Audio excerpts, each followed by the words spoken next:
துரந்தர் 3 நாள் ஆச்சு. தமிழ்நாடு முழுக்க இப்போ ஒரு கலக்கிட்டு இருக்கு. பாருங்க, இன்னைக்கு யார் இதை பற்றியெல்லாம் பேசுகிறாங்க? அமீர் பேசுகிறாரு, பிரகாஷ் ராஜ் பேசுகிறார்.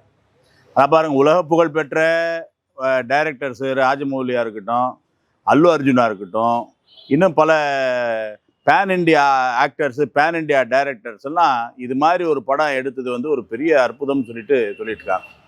இப்போ தமிழ்நாட்டில் இதெல்லாம் யார் எதிர்க்கிறாங்க பாருங்கள். யாரெல்லாம் ஈரானு, பாகிஸ்தானு, ஈராக்கு, அங்கே இருக்கக்கூடிய அரபு நாடுகளெல்லாம் ஆதரிக்கிறாங்களோ அவங்கெல்லாம் இது ப்ரொபகாண்டா அப்படி சொல்கிறாங்க. ப்ரொபகாண்டா என்ன ப்ரொபகாண்டா? மோடி இப்போ தமிழ்நாடு எலெக்ஷனுக்காக இதை எடுத்த மாதிரி அப்பேற்பட்ட ஒரு இந்த எலெக்ஷன் காரணமாக இந்த துரந்தர் படம் ப்ரொபகாண்டா பண்ணிகிட்ருக்காரு, அதாவது விளம்பரப்படுத்திகிட்டு இருக்காரு அப்படி சொல்லிட்டு சொல்கிறாங்க.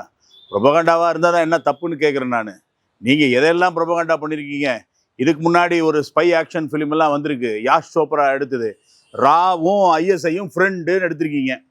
ரா இந்திய உளவுத்துறை, ஐஎஸ்ஐ பாகிஸ்தான் உளவுத்துறை, அவங்க 2 பேரும் ஃப்ரெண்ட்ஷிப்பாக நடந்துக்கிட்டாங்கன்னு எடுத்திருக்கீங்க. ஜோதா அக்பர்னு படம் எடுத்திருக்கீங்க. இதுக்கு முன்னாடி அக்பர் நல்லவன் மாதிரி உலக பெரிய ஒரு மோசடிக்காரன், ஒரு பெண்களை இழிவுபடுத்தியவன், இந்துக்களுக்கு மீது வரி செலுத்தினவன், இப்படி இருக்கக்கூடிய அக்பரை வெள்ளையடித்து அவன் நல்லவனை மாதிரி காமிச்சிங்க. இப்படியெல்லாம் இருக்கக்கூடிய படங்கள் எல்லாம் வந்தபோது வாய் மூடி மௌனமாக இருந்தீங்க. இதை விட என்ன பெரிய இதுனா, இங்கே இருக்கக்கூடிய விளாத்திக்குளமோ, இங்கே நடக்கக்கூடிய பாலியலோ, இங்கே நடக்கக்கூடிய போதையோ, இதை பற்றியெல்லாம் பேசலை. துரந்தர் படம் வந்தோடனே வாய் திறக்கிறாங்க இங்கே இருக்கக்கூடிய சில இவங்கெல்லாம்.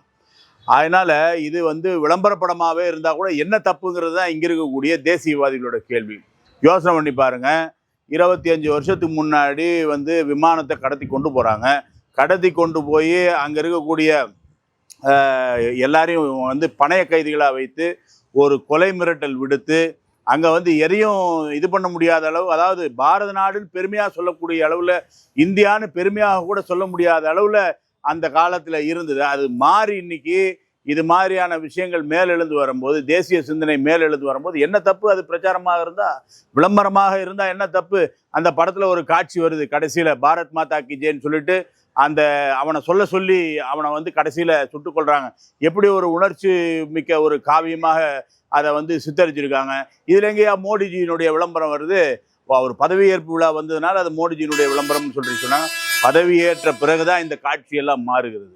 இன்னைக்கு துரந்தர் மாதிரி படங்கள் வருகிறது, இன்னைக்கு உரி மாதிரி படம் வருது, இன்னைக்கு திரௌபதி மாதிரி படம் வருகிறது என்று சொன்னால் அவருடைய காலம் வந்த பிறகுதான் இதெல்லாம் மாறிக்கொண்டே இருக்குது. இந்தியா இன்னைக்கு புதிய இந்தியா, அதை நாம் புரிந்து கொள்ளணும். புதிய இந்தியா, நவீன இந்தியா, தேசபக்தி உள்ள இளைஞர்கள் சேர்ந்த இந்தியா, இளைஞர்கள் கொண்ட இந்தியா, மகளிர் நம்ம நாட்டை நேசிக்கக்கூடிய இந்தியா. இந்த இந்தியாவினுடைய எதிரொலி, இந்த இந்தியாவினுடைய குரல் தான் இன்றைக்கு இருக்கக்கூடிய துரந்தர். அதனால் இந்த எதிர்க்கின்றோம் என்ற பேரில் நீங்கள் கதறக்கூடிய கதறல்லாம் நமக்கு சில சமயத்தில் ஆனந்தத்தை தான் கொடுக்குது, சந்தோஷத்தை தான் கொடுக்குது. அதனால் உங்கள் கதறல்கள் தொடரட்டும் என்று நாம் இந்த நேரத்தில் நிறைய பேர் கேட்டுக்கொண்டிருக்கிறார்கள். இளைஞர்கள், குறிப்பாக ஜென்சி, நீங்கள் போய் பார்க்கணும். 25 இயர்ஸ் இந்த தேசம் எந்த அளவுக்கு கூனி குறுகி பயந்து போய் அவங்க கேட்டவங்களெல்லாம் விடுவித்தாங்க சிறைக்குள்ளேருந்து. அவங்க ஒரு வேண்டுதல் கொடுக்குறாங்க, எல்லாத்தையும் விடுதலை செய்யுங்கன்னு சொல்லிட்டு. அப்போ விடுதலை செய்யுங்கன்னு சொன்ன உடனே அந்த பணைய கைதிகளை வச்சுட்டா விடுதலை செய்தாங்க. அந்த விடுதலை செய்யப்பட்ட அந்த முக்கிய 3 பேரும் இந்த பாராளுமன்ற கட்டட தகர்ப்பில், மும்பை தகர்ப்பில், இதிலெல்லாம் ஈடுபட்டவர்கள். வரலாறு சொல்கிறது. அப்படி இருக்கிறவங்களை எதிர்த்து ஒரு நிகழ்ச்சி நடந்திருக்கிறது. இதை இளைஞர்கள் ஜென்சி புரிந்து கொள்ள பார்க்கணும். போய் எப்பேற்பட்ட ஒரு நிலையிலிருந்து இன்னைக்கு நாடு ஒரு தலை நிமிர்ந்து கம்பீரமான ஒரு நிலைக்கு வந்திருக்கு அப்படிங்கிறது. ஆனால் இளைஞர்கள் இது மாதிரியான தேசபக்தி மிக்க ஒரு படங்களை நாம் பார்க்க முன்வர வேண்டும். இது மாதிரி புல்லுருவிகள் இருக்காங்களே நம்ம நாட்டிலே இருந்து கொண்டு இந்த பச்சை கலரை பார்த்த உடனே அவங்களுக்கு ரொம்ப ஒரு பாசம் இருக்கும். அந்த மாதிரி ஆட்கள் யார் என்பதை புரிந்து கொண்டு செயல்படணும். ஜென்சி இளைஞர்களுக்கு வேண்டுகோள் என்ன?